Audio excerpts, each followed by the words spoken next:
এগুলো হলো 6টা বিল্ডিং। ওই পাশে একটা পার্কিং আছে, এখনও কমপ্লিট হয়নি, আন্ডার কনস্ট্রাকশন সাইট, এখনও কমপ্লিট হয়নি। আপনার এইটা হলো একটা পার্কিং, গাড়ি পার্কিং 4 তলা।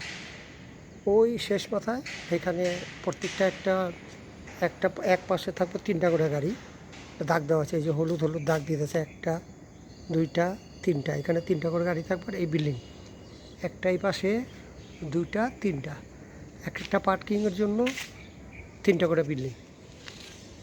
দেখেন কিন্তু কী সুন্দর, বিদেশের কাজকর্মগুলো খুব সুন্দর। ওটা একটা পার্কিং।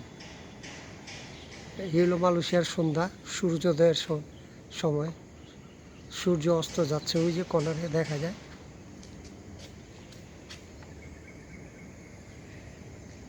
এই হলো মালয়েশিয়ান প্রবাসীর আমরা। এটা একটা পার্কিং, টোটালি একটা গাড়ি পার্কিং আর কি। এই বিল্ডিং দেখেন, এইখান থেকে আপনার এই হলো আমি ছাদের উপরে আছি, গাড়ির 4 তলার উপরে, এই 3 তলা। তারপরে এইখান থেকে ঘুইরা গাড়িটা আইসা, এই যে এটা হলো 2 তলা, আর নিচে আর একটা আছে, মোট হলো 4 তলা। কি সুন্দর দেখেন মালয়েশিয়াতে। আসলে আমরা প্রবাসীরা যদি যে পরিমাণ কষ্ট এখানে করি, বাংলাদেশে যদি এরকম সুযোগ সুবিধা পাইতাম, তাহলে বাংলাদেশে ওই রকম কষ্ট করে বাংলাদেশটাও সুন্দর করতে পারতাম আমরা। আসলে সরকারের অনেক জায়গা দেখছি আপনার কনস্ট্রাকশন সাইটে কাজও হয়, ঠিক আছে। সরকার কিন্তু যারা বিদেশ ফেরত, প্রবাস ফেরত যারা লোকগুলো আছে, এদেরকে যদি আপনার কাজে লাগাইতো, তাহলে এদের ভিতরে যে আপনার আর্টিকালচারগুলো আছে, ওগুলো কাজে লাগলে সুন্দর হতো বাংলাদেশের সব কিছুই। তো যাই হোক, দেখতে থাকেন যে আসলে কত সুন্দর এদের পরিবেশ পরিচ্ছন্ন সব। এখনও কমপ্লিট হয়নি, আন্ডার কনস্ট্রাকশন, এই কারণে অতটা সুন্দর লাগে না। আমরা যে সাইডটা আছি এটা হলো এয়ারপোর্টের কাছাকাছি। এখান থেকে হয়তো 10 টাকা আপনার ট্যাক্সি ভাড়া নিতে পারে এয়ারপোর্টের পিছন সাইডটাতে আমরা আর কি, এই বিল্ডিংগুলো আমরা এখানে থাকি। আর এখানে কতগুলো ফ্যাক্টরি আছে দেখাই আমি, এই যে, আর কিছুটা কমপ্লিট হয়েছে, ওটাতে আমি যাই আপনাদের দেখাইতেছি। হ্যাঁ, এটা হলো আপনার কমপ্লিট যেটা পার্কিং, সেটাই এইখানে দেখেন। তারা এখানে আপনার গাড়ি যাতে কোনো ধরনের সমস্যা নয়, এখানে হলুদ এবং কালোর মধ্যে ডিভাইডারগুলো লাগাইছে, যাতে গাড়ি দূর থেকে দেখতে পারে। লাইটিং এটা খুব সুন্দর দেখা যায় রাত্রে, সম্পূর্ণ লাইটিং হলে সুন্দর দেখে। এটা হলো নিচতলা আন্ডারগ্রাউন্ডে। তারপর আমি উপরে উঠতেছি, দেখেন গাড়ি যাতে স্লিপ না করে, কত সুন্দর তাদের কারুকাজ। তাতে বুদ্ধি জ্ঞানগুলো আমাদের সাথে কখনো মিলল না। এই পুরোটা হলো গাড়ি পার্কিং, এটা কমপ্লিট হয়ে গেছে। দেখেন শুধু ওই পরিষ্কার পরিচ্ছন্ন হালকা হালকা আর কি বালু টালু আছে, এগুলো পরিষ্কার করব। এটা হলো নিচতলা, এই হলো 2 তলার সিঁড়ি। এই যে এখান থেকে উপরে উঠে গাড়ি যে আসবো, আইসা যাতে দেখতে পারে যে এখান থেকে আপনি নামতে পারবেন। এখানে ডিভাইডার দেওয়া আছে নামার জন্য। এই দেখেন কত সুন্দর। এটা হলো 3 তলা, এটা হলো 3 তলা হিসাবে বললাম। এই যে এখন 4 তলা উঠবো।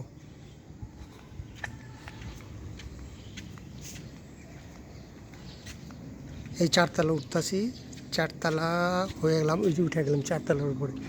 দেখেন কত সুন্দর, উপরে লাইট থাকে, লাইটিং করা আছে যাতে রাত্রে গাড়িগুলো সুন্দর দেখা যায় থাকলে। এখানে একটা পার্কিংয়ের জন্য 3টা করে বিল্ডিং দেওয়া আছে, 1টা 2টা, ওই পাশে একটা 3টা। এই পার্কিং ব্যবহার করব এই 3 বিল্ডিংয়ের লোক। আর একটা বিল্ডিংয়ের মধ্যে একটা ফ্লোরে 15টা করে ইউনিট, এক ফ্লোরে 15টা ইউনিট। কিছুক্ষণ আগে দেখাইছিলাম ওই বিল্ডিংটায়, ওই পার্কিংয়ের ওই 3টা বিল্ডিং। আর এই পার্কিংটার জন্য এই 3 বিল্ডিং। কী সুন্দর তাদের কনস্ট্রাকশন, বিল্ডিং সাইটগুলো অনেক সুন্দর লাগে। আসলে আমি তো বাইরে যাইতে পারি না, কাগজপত্র এখনও কমপ্লিট করতে পারিনি, সেজন্য বাইরে যাই না। বাইরে গেলে খাওয়া দাওয়ার ভিডিওগুলো, ফুড ভিডিওগুলো করতে পারতাম। বইটা কত সুন্দর। আরেকটা জিনিস দেখাই, দেখেন প্রত্যেকটা বিল্ডিংয়ের তো ছিলই, আছে। এবং এইখানেও ফায়ার ব্রিগেডের জন্য এখানে আপনার পাইপ লাগানো থাকবো এবং গোল রাউন্ড একটা বক্স বসানো থাকবো এখানে, তার মধ্যে পাইপ থাকবো এইখান থেকে শুরু করে পাইপ যাতে ওই পর্যন্ত যায়, এরকম একটা পাইপ থাকবো। দেখেন কত সুন্দর ফায়ার ব্রিগেডের জন্য এগুলো। এটা অ্যালার্ম বাজবে যদি আগুন টাগুন ধরে, গাড়ির যাতে কোনো ধরনের ক্ষয়ক্ষতি না হয়। ওই পাশেও একটা আছে, দূরে ওইখানেও একটা আছে, দেখাইতেছেন। এই যে এইখানটাতে একটা আছে, ওইখানে একটা, পিছনে একটা দেখাইলাম, আর এই সামনে একটা দেখেন কত সুন্দর, যাতে কোনো ধরনের অগ্নি নিবন্ধন যেগুলো বলে আর কি।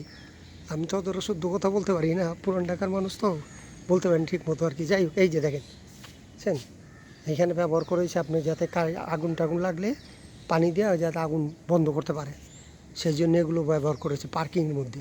আর আমাদের দেশের অবস্থা আর এইখানকার অবস্থা আসমান জমিন পার্থক্য যেটাকে বলে আর কি। হ্যাঁ, এটা হলো নামার জায়গা, এখান দিয়ে নিচে যাবেন গাড়িগুলো, এখানে ডিভাইডার দেওয়া আছে, মার্ক করা আছে, এখান দিয়ে আপনি নিচে যাবেন। এখান দিয়ে আইসা, এখান দিয়ে নিচে চলে যাবেন। আর আমি আসছিলাম ওইখানটা থেকে, ওইখান থেকে আইসা এইখান থেকে হাইটা আপনি গাড়ি নিয়ে এখানে আসবেন, আইসা আবার এইখান দিয়ে নামতে পারবেন, নাইমা চলে যেতে পারবেন নিচে।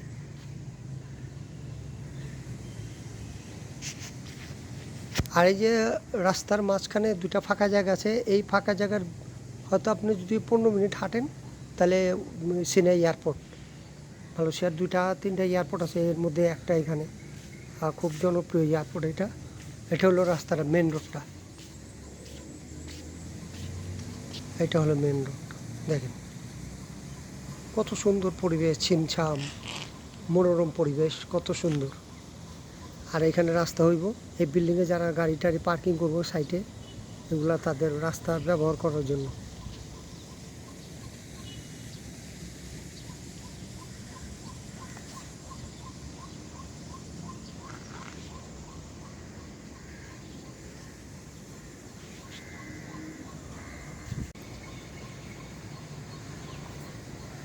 ঠিক আছে, ভালো থাকবেন, সুস্থ থাকবেন, সবাই সবার জন্য দোয়া করবেন যাতে আমরা প্রবাসীরা একটু ভালো থাকতে পারি, বাংলাদেশে যেন টাকা পয়সা পাঠাতে পারি। বাংলাদেশে আমার আত্মীয় স্বজন, মা বাবা সবাই আছে ওইখানে, ছেলে মেয়ে সবাই আছে, এদের কাছে দুমতো বাদ যাতে অর্জন করে আমরা এখান থেকে কাজকর্ম করে টাকা যাতে ওইখানে দিতে পারি, এর জন্যই এই প্রবাসের জীবনযাপন করা। তো যাই হোক, সবাই ভালো থাকবেন।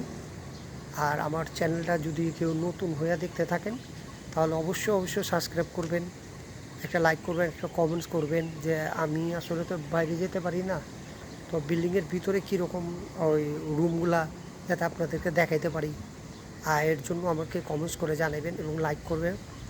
আর আপনার বন্ধুবান্ধবের কাছে আমার এই চ্যানেলটা শেয়ার করবেন, সাবস্ক্রাইব করে অবশ্যই পাশে থাকবেন। ওকে, টাটা।